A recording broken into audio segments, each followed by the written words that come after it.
guys, it's Emily. Welcome everyone! In this video, I'm taking the long way home from Orlando. So I'll start with going to a couple places in the Orlando area, then head northeast up Interstate 95 into North Florida and into Georgia. It's gonna be a busy traveling day. Let's go!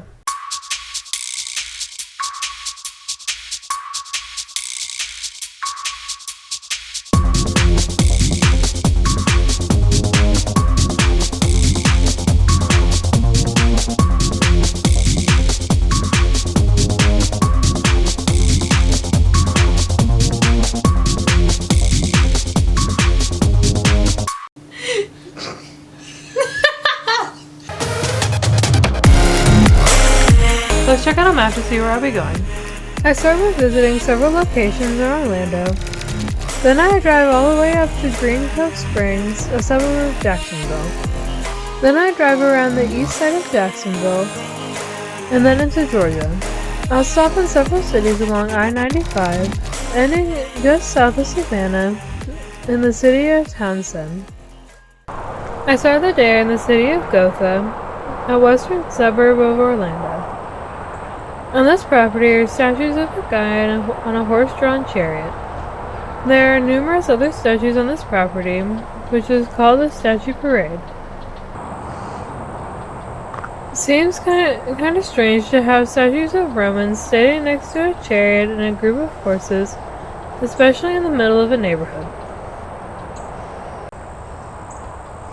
Upon post-research, most if not all of these statues came from a defunct theme park called the Holy Land Experience. I guess the owner of this property liked going to that theme park and wanted to take home a bunch of those statues after the park shut down. I wonder if these animals were from a Noah's Ark display. Over here are a herd of elephants next to a much smaller leopard. There's a zebra back there. Heading over this way, and there's a lion sculpture. Over here are some more elephants. This had to cost a fortune to ship these here. Oh my gosh. There's an elephant down. Or maybe it's just sleeping? Yeah, it's sleeping. Going into the woods just a little bit, there's a golden lion keeping watch. Right next to that lion are two giraffes. Since there's just two, this had to be from a Noah's Ark display. There's a big tall giraffe right there, and there's a smaller one, and oh no! The baby giraffe is down! This display of statues are on two empty lots in this neighborhood, which has a lot of traffic noise from the Florida Turnpike and Highway 408. Yikes. A disembodied head and neck of another giraffe. That's disturbing. I also read that there are even more statues behind the owner's home, which I guess is next to the empty lots here. Anyway, there's another place in Gotha I'll be checking out. And it's at the Woodlawn Memorial Park and Funeral Home. A prominent artist is laid to rest here, so I'll be paying my respects. This is a large cemetery, but it's easy to find Section O. This famous person is buried here, not far from the road. Just a few rows away in the direction of those arches. Then I make a left between the second and third rows. There's a large floral collection next to the gravestone. Actually, it's more than just flowers. This is the gravesite of artist Bob Ross. Bob Ross began painting when he was in the Air Force. He later discovered a TV show about oil painting where the artist completed an oil painting in under 30 minutes, which Ross studied and practiced. Ross then sold his paintings, eventually making more money than what he made in the military. Bob Ross is known for his permed hair and slow, calm speech. Ross had his own well-known show, which ran from 1983 to 1994. People have left paintbrushes, watercolor paints, and also a small painting of a tree signifying a common Ross phrase, "Let's add some happy little trees." That happy birthday wreath has been here for about a month. He was born on October 29th. Ross passed away on July 4th, 1995, at age 52. He was a cigarette smoker most of his adult life, which likely caused many health problems, including lymphoma, the cause of his death. Ross's legacy lives on, notably on Twitch, which streams his Joy of Painting series.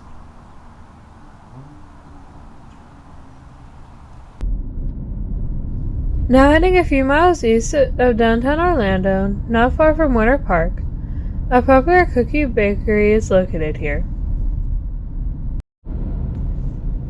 On the left is Lou Gardens, which is a historic home surrounded by 50 acres of lovely gardens. I'd like to visit there someday. But my next stop and where the cookie bakery is at East End Market. This is considered a food hub in this part of Orlando.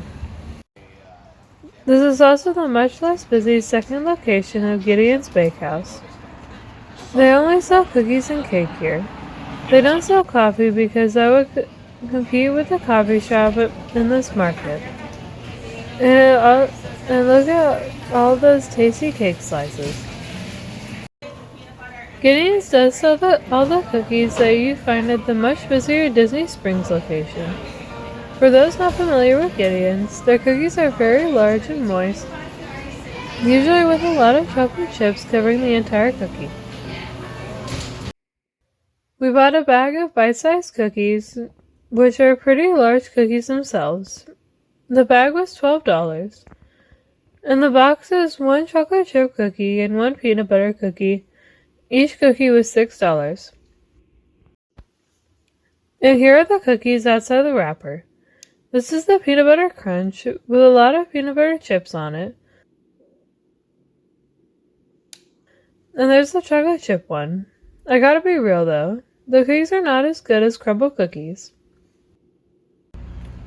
Not far from Gideon's is a classic sandwich shop called Beefy King. Hurricane Ian blew out part of the sign. I'm on Bumbee Avenue, just south of East Colonial Drive. This part of Orlando is known as the Milk District, which got its name from the T.G. Lee Dairy, which is the large building at the traffic light. This area has a growing arts and music scene. Beefy King opened in 1968 and is well known for his slice-in-front-of-you roast beef sandwiches. The restaurant is a classic 60s counter restaurant. Take a look at the clock on the left with the Beefy King bowl graphic. Here's the menu. They have all kinds of sandwiches like turkey, pastrami, corned beef, and pork. They also have salads, tater tots, onion rings, and also hand-dipped milkshakes. And here are the sandwiches. I got a Reuben sandwich, which looks really good. Like a normal person. And my dad got a corned beef sandwich with lots of meat. I also got a couple of pickles and an order of onion rings to go with the sandwiches. Everything was really good at Beefy King. We got there right when it opened at 11 a.m. and by 11:30 there were lots of people in the restaurant and the drive-thru. Anyway, now I'm heading out of Orlando to my next stop. After a couple of hours, I made it all the way to the Jacksonville suburb of Green Cove Springs. I'm here to see something very, very large.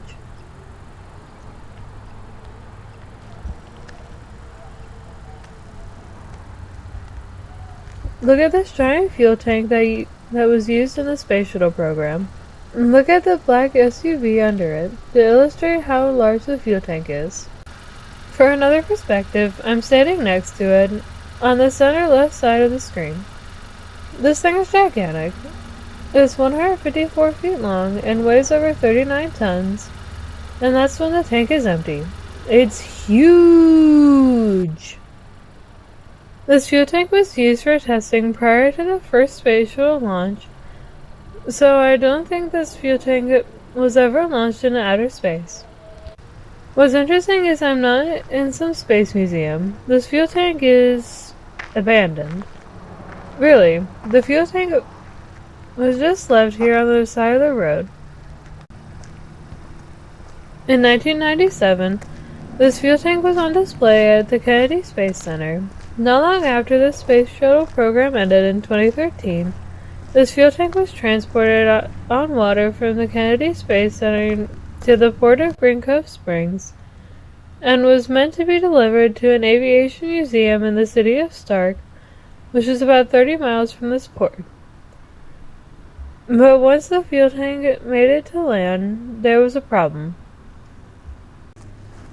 The fuel tank is so large it could not be transported because trees, signs, power lines, and traffic lights were not high enough. And the museum did not have the money to complete the delivery.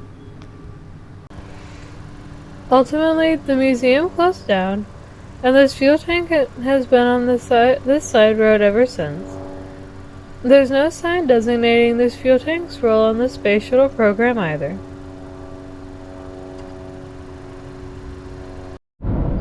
So that old fuel tank has been abandoned for 10 years now.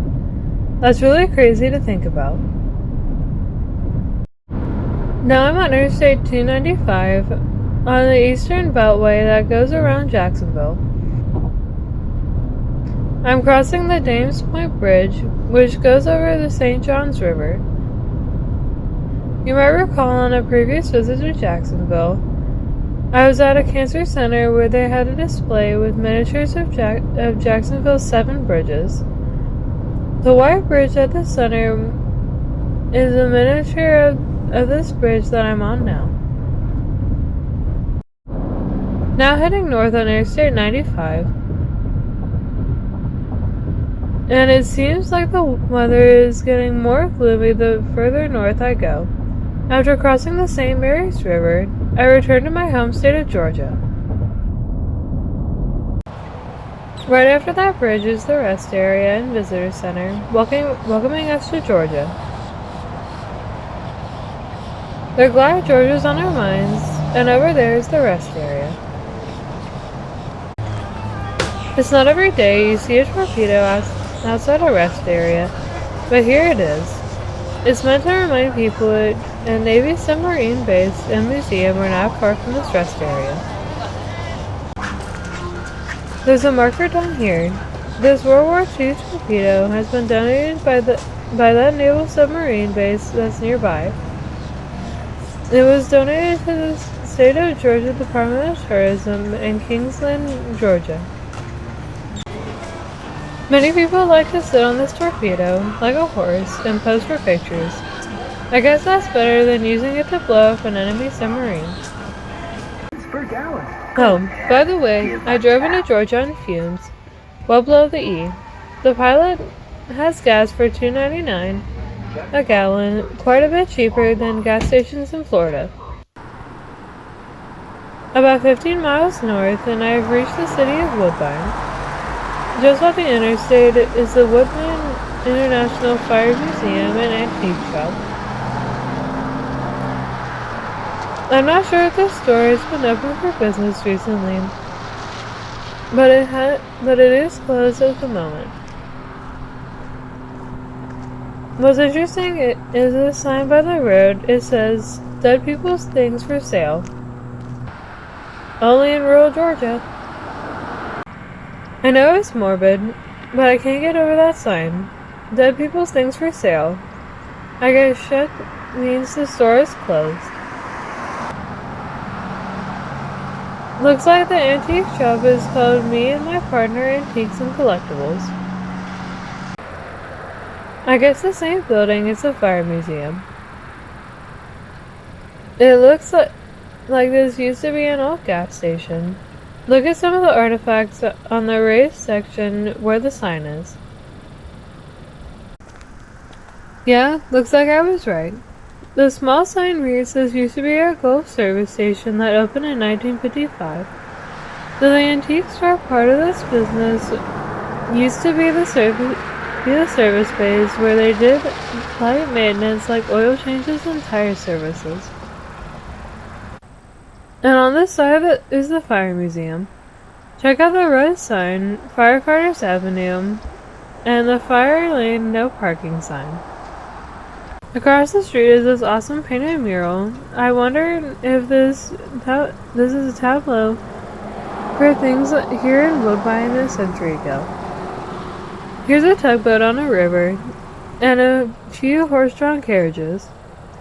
Also some people rafting on the water.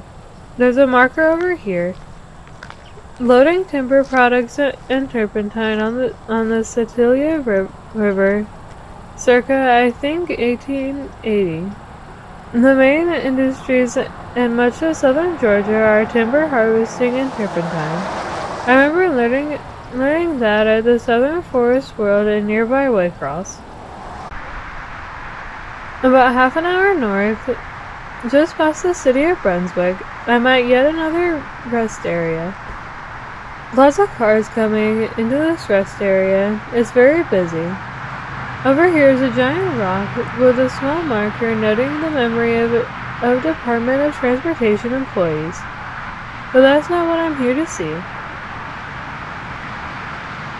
What I'm looking for is just on this walkway.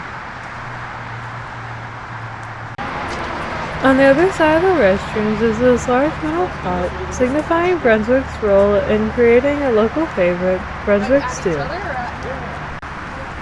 The first Brunswick stew was made here in the Brunswick Golden Isle area in early colonial days, and it remains an American favorite. I've had Brunswick stew in nearby Savannah, and it's very good. It looks like some people have been using this pot as a trash can though. This is actually a recreation of a similar cast iron pot found in the city of Brunswick.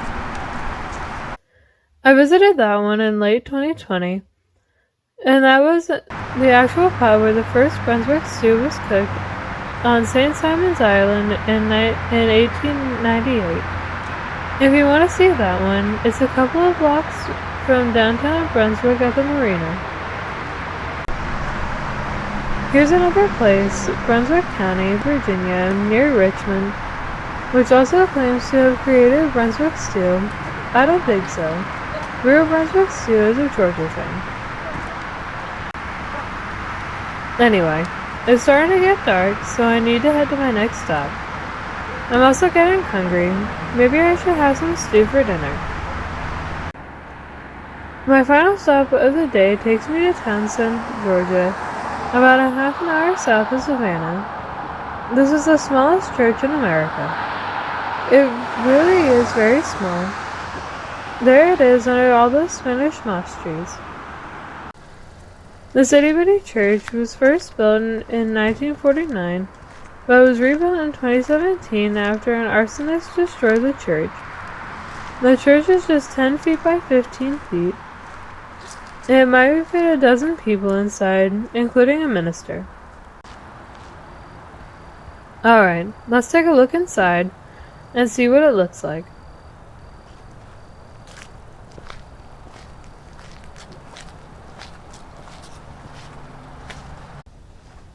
There's 12 seats in here, no pews, and the windows are all stained glass. A very small altar, again with stained windows behind it.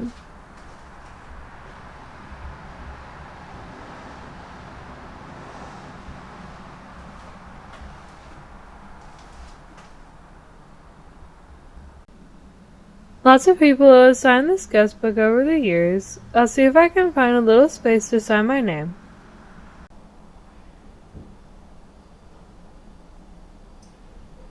I've seen people come inside briefly and look around. I wonder if they have any ceremonies or sermons here. Lots of drawings hung up on the wall. Also, some people have left longer messages.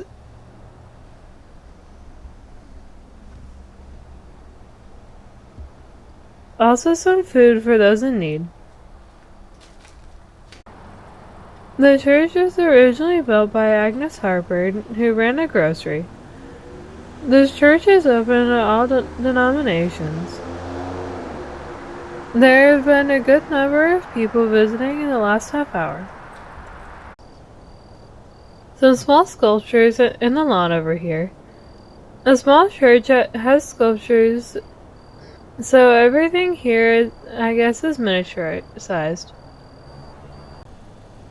May this bell ring out as praise to the Lord and dedication to the Mollers who were either married here in 1998 or donated this bell on that year. There are a number of small churches around America, especially in the South.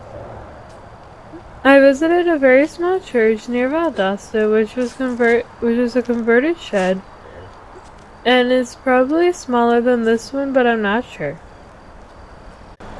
As far as this small church, it's about 25 miles south of Savannah, exit 67 off Interstate 95. And that's it for my latest road trip. I'm always planning for the road trip adventures, so I'll see you next time. Thanks for watching. Bye!